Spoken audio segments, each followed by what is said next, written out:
Bonjour à toutes et à tous, bienvenue dans cette nouvelle séance des livres comme des gourmandises.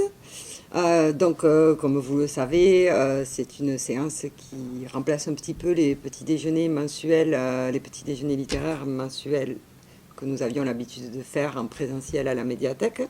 Donc c'est pour cela que je vous accueille avec mon café et vous invite à en faire autant. Je vais vous présenter trois nouveaux ajouts à nos collections du mois de mars que vous pouvez emprunter lors de votre prochain passage à la médiathèque. On va commencer par un documentaire écrit par une journaliste qui s'appelle Caroline Jones. Ce documentaire s'appelle « Se libérer du plastique ». 100 astuces simples et efficaces pour préserver la planète. C'est un livre qui est paru en 2019 aux éditions L'Imprévu et qui, dans un premier temps, dans une première partie, nous alerte en fait, comme bien d'autres médias et beaucoup de scientifiques aussi, sur le fait que le plastique a un effet dévastateur sur notre planète. On est régulièrement alerté par l'énorme quantité de plastique et microplastique qu'on retrouve dans nos océans ou bien dans nos sols. Et malheureusement, la seule alternative pour éviter cela serait d'arrêter d'utiliser le plastique. Sauf que bon, ce matériau est quelque chose qui est bien intégré dans nos vies, qui est très utile, que l'on utilise au quotidien, et que, évidemment, quand on se dit, il faut que j'arrête d'utiliser le plastique, on est un petit peu embêté, parce que le plastique, il est partout dans notre vie. Donc, comment procéder? Ce livre, sans pour autant faire de l'intégrisme anti-plastique, vise à vous donner, pas à pas, des petites astuces qui vous permettront de, en tout cas, peut-être pas supprimer l'utilisation totale du plastique, mais la réduire au maximum, de manière à ce que ça ne soit pas polluant pour notre planète. Donc, sans stress, sans culpabilité, vous avez donc une centaine de conseils faciles à suivre pour vous donner, pour utiliser des alternatives.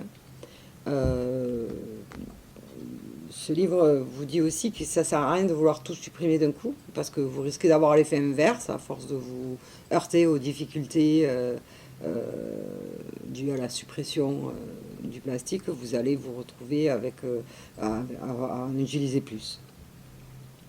Donc il faut y aller à son rythme, réutiliser, acheter du plastique que l'on peut réutiliser et qui ne soit pas jetable après la première utilisation, utiliser d'autres matériaux.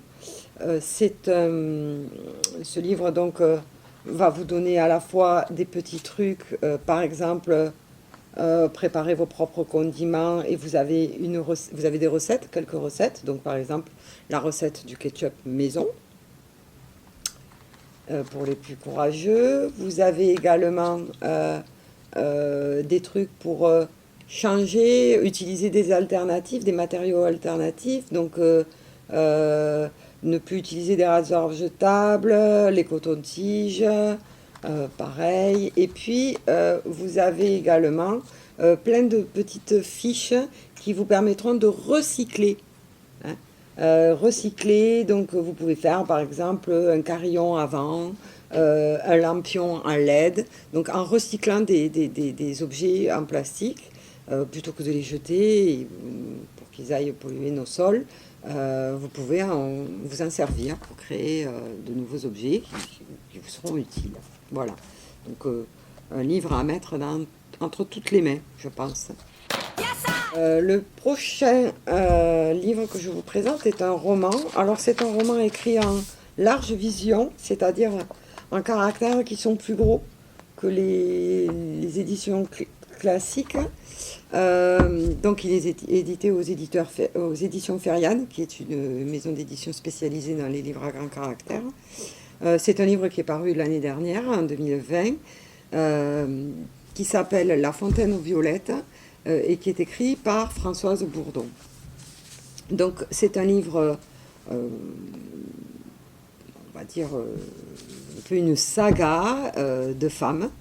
On va parler de 4 générations de femmes qui ont la particularité d'être des femmes libres, indépendantes.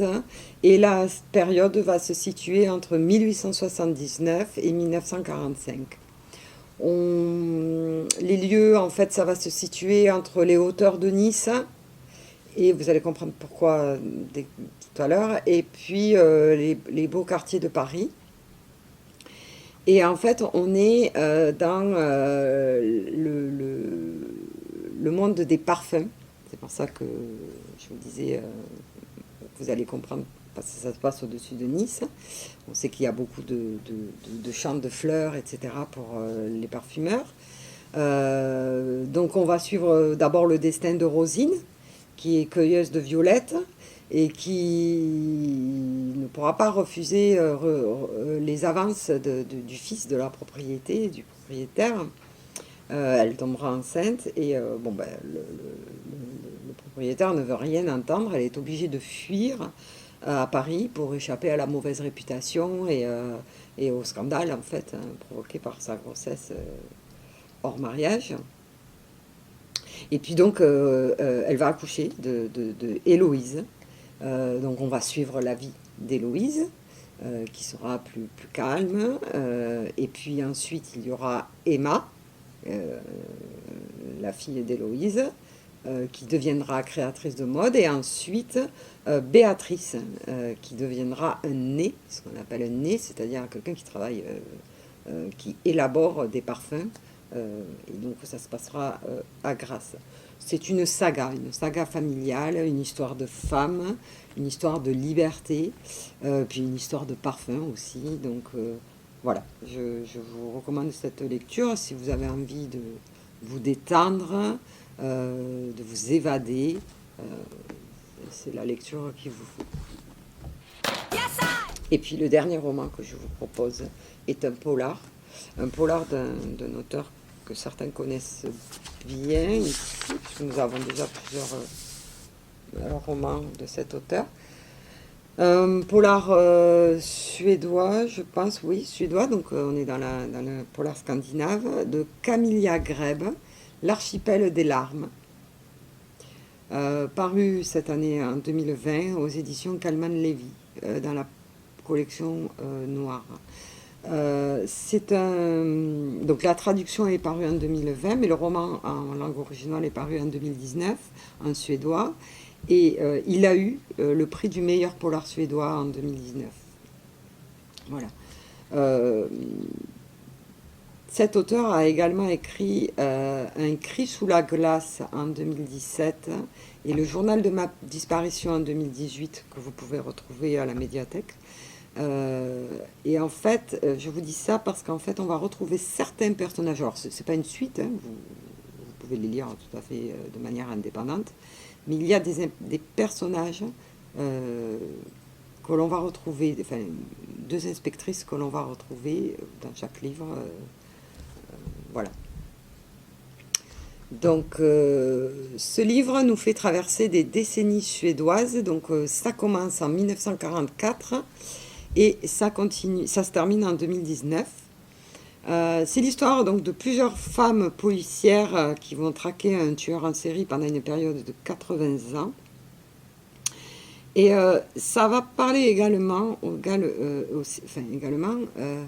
de l'arrivée des femmes dans la police suédoise, de comment elles ont été traitées au départ et du combat qu'elles ont dû mener pour en fait être acceptées à leur place, voilà, en tant que membre de la police suédoise. Donc le roman démarre en 1944 à Stockholm et on va retrouver en fait une jeune mère célibataire chez elle, morte, crucifié sur le sol, avec une cuillère en bois de cuisine au travers de la gorge. La police arrive et enfin, la première policière dépêchée sur ces lieux, Elsie, arrive, découvre le cadavre, enfin le corps de cette personne, et en fait ne se méfie pas, et le tueur est toujours dans les parages, et il la pousse dans les escaliers, et il la tue. Il empale sa tête sur une pioche, donc voilà, c'est assez une scène assez dure. Le meurtre n'est pas élucidé.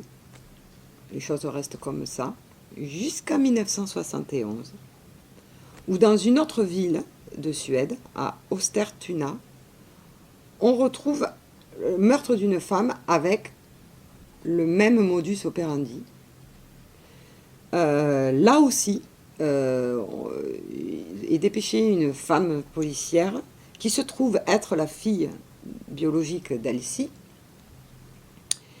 qui fait partie de l'enquête et qui va disparaître mystérieusement. Et d'autres meurtres vont se reproduire en 1980 et en 2019. Et toujours, ce sont des femmes qui vont enquêter.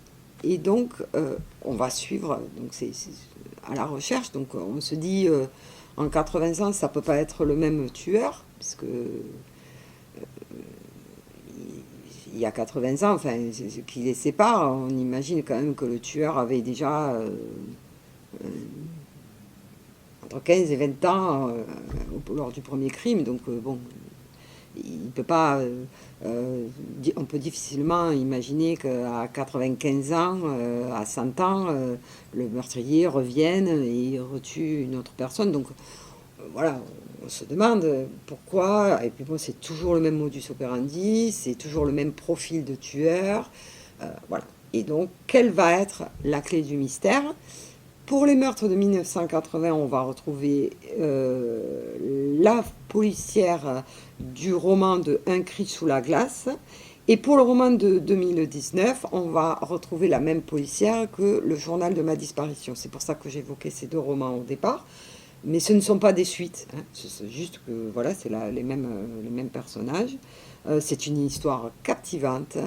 On est en haleine jusqu'à la fin, puisque donc... voilà, c'est une...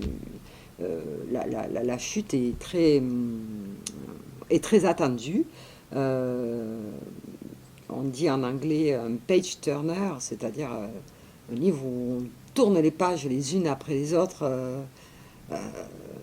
avec frénésie. Hein, voilà, donc ben, je vous recommande, si vous avez envie d'un bon suspense pour frissonner chez vous, je vous recommande L'archipel des larmes. Voilà, donc c'est fini pour la présentation des 3 livres d'aujourd'hui. Je vous retrouve la semaine prochaine pour une autre séance avec 3 autres documents. Merci et bonne semaine à vous. À la semaine prochaine.